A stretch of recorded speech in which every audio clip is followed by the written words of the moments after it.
अरे 30 वर्ष शिवा संघटनेच्या माध्यमातून या महाराष्ट्रातला समाज एका दिशेने एकजुटीनं घेऊन जात असताना या राज्यातल्या वीरशैव लिंगायत समाजाच्या 25 जाती, 1-2 जात नाही, 25 जाती शिवा संघटनेने ओबीसी आरक्षण दिलं. बघितलं पाहिजे ना, मी दिल्यानंतर मी बोलतोय. काढा दिलं महाराष्ट्रातल्या वीरशैव लिंगायतांच्या वाणी, लिंगायत वाणी, लिंगायत केली, लिंगायत माळी, लिंगायत कोष्टी, लिंगायत कुंभार, लिंगायत सुतार, लिंगायत धोबी, लिंगायत कुल्लेकडगी, लिंगायत गुरव, लिंगायत जंगम यासारख्या लिंगायत कोष्टी, लिंगायत देवांग, लिंगायत साळी, लिंगायत चणेमार यासारख्या लिंगायत समाजातल्या 25 जातींना शिवा संघटनेने ओबीसी आरक्षण दिलंय. तरी आम्ही बोलायला तयार नाही. और काहीच न देता अख्खा मराठा समाज मनोज पाटील जरांगेच्या पाठीमागे अब्जो रुपये खर्च करून वाटत. कधीतरी आमची आम्हाला लाज वाटली पाहिजे. हे का बोलू नये आम्ही, हे केलं पाहिजे. मित्र, 25 जातींना महाराष्ट्रात ओबीसी आरक्षण दिलंय आणि 5 जातींना केंद्रामध्ये ओबीसीचं आरक्षण दिलंय. त्यामध्ये वाणी आहे, लिंगायत देवी आहे, लिंगायत माळी आहे, जंगम आहे आणि चिलवंत आहे. या 5 जातींना केंद्रात ओबीसीचं आरक्षण दिलं. काय मिळालं समाजाला? आज हजारो विद्यार्थी मेडिकलला जात आहेत, हजारो विद्यार्थी इंजिनिअरिंगला जात आहेत आणि अर्ध्या फीसवर शिक्षण घेत आहेत. अर्ध्या अब्ज रुपयाचा फायदा समाजाचा झालाय. हे मिळून दिलंय आणि आता पुन्हा 20 जाती केंद्र शासनाच्या ओबीसीच्या यादीमध्ये टाकण्याचं काम शिवा संघटनेच्या माध्यमातून अंतिम टप्प्यात आलं. किती कृतज्ञ झाला समाज. आता आणखी मला पर्याय सापडला. मी रात्री तिकडनं इथं आलोय या कार्यक्रमासाठी. पुन्हा रात्रीच्या राज्यराणीने मुंबईला जातोय. मला माहिती आहे जो सरकारने जीआर काढला तो चुकीचा. त्याच्या विरोधात शिवा संघटना सुद्धा कोर्टात जाणार आहे. काही घाबरायची आवश्यकता नाही. जो आमचा वाटा आहे तो आम्हालाच राहिला पाहिजे ही भावना आणि भूमिका आपली जरूर आहे. आणि म्हणून उद्या मी मुंबईमध्ये आहे. माझा मुक्काम 8 दिवस मुंबईमध्ये आहे. गुडघ्या एवढ्या 10 फाईल माझ्याकडे ओबीसी आरक्षणाच्या आहेत.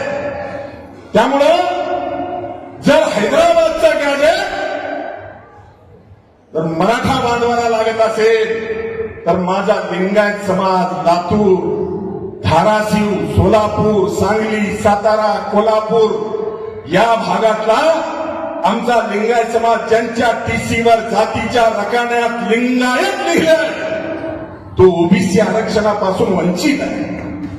शिवा संघटनेची उद्या मागणी आहे इधर हैदराबाद गॅजेट लागून मराठा बांधवांना जरूर द्या.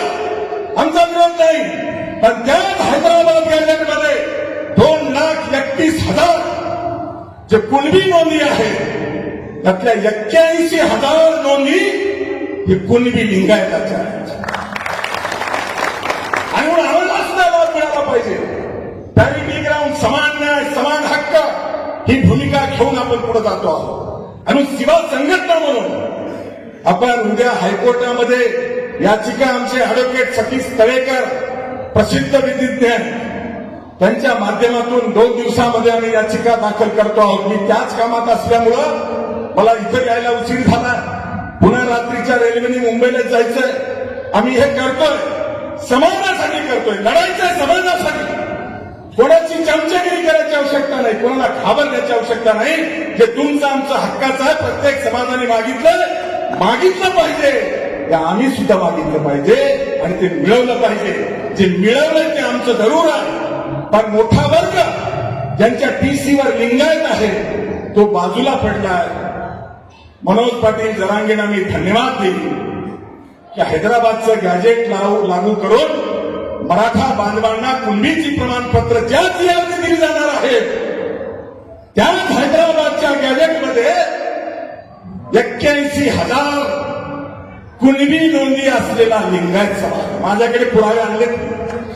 त्यामुळे माझी सरकारकडे, बाबासाहेब तुम्ही मंत्री आहात, तुम्ही सगळ्या समाजाला घेऊन चालता आणि म्हणून या महाराष्ट्रातल्या लिंगायत समाजाला जो आरक्षणाचा लाभ मिळणं बाकी आहे त्यांना सुद्धा हैदराबाद गॅजेट लागू करा आणि हैदराबाद गॅजेटच्या माध्यमातून लिंगायत कुणबीचं ओबीसी आरक्षण आम्हाला सुद्धा द्या, ही मागणी आमची सेवा संघटनेची असणार आहे.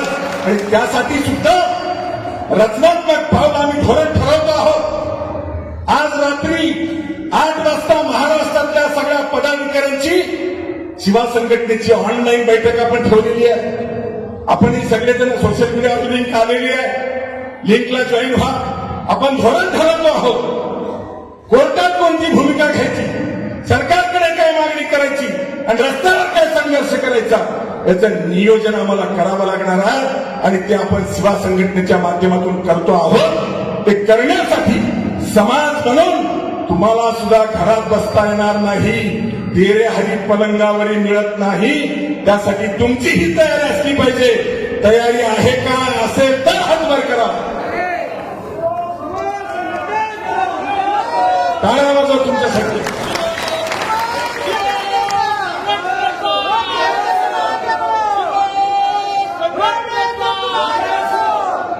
मित्रहो, मी कुठलीही गोष्ट अभ्यासल्याशिवाय बोलत नाही, आपल्याला माहिती आहे. आणि जे मी बोलतो ते केल्याशिवाय राहत नाही. मी काही सत्तेत नाही, माझ्या पाठीमागे आमदार खासदार मंत्री कोणी नाही, तरी तुमच्या समोर आहे महाराष्ट्रातल्या वीरशैव लिंगायताच्या 21 जाती या ओबीसी मध्ये आणल्यात की नाही बोला? लाभ घेता की नाही बोला? अरे ग्रामपंचायत सदस्य, सरपंच, पंचायत समिती सदस्य, जिल्हा परिषद सदस्य, नगरसेवक, नगराध्यक्ष, मार्केट कमिटी सदस्य, ही पदं आमच्या समाजाला ओबीसीच्या बळावरती मिळाली. हजारो विद्यार्थी मागच्याच महिन्यामध्ये आम्ही नांदेडला आमचे डीआयजी शहाजी उमाप साहेब, मी आणि गोविंदराव नांदेडे आम्ही व्यासपीठावर होतो. नांदेड जिल्ह्यातल्या 280 विद्यार्थ्यांचा, गुणवंत विद्यार्थ्यांचा आम्ही सत्कार केला. किती? 280 एका जिल्ह्यात. त्या 280 मध्ये 192 विद्यार्थी मेडिकलला गेले.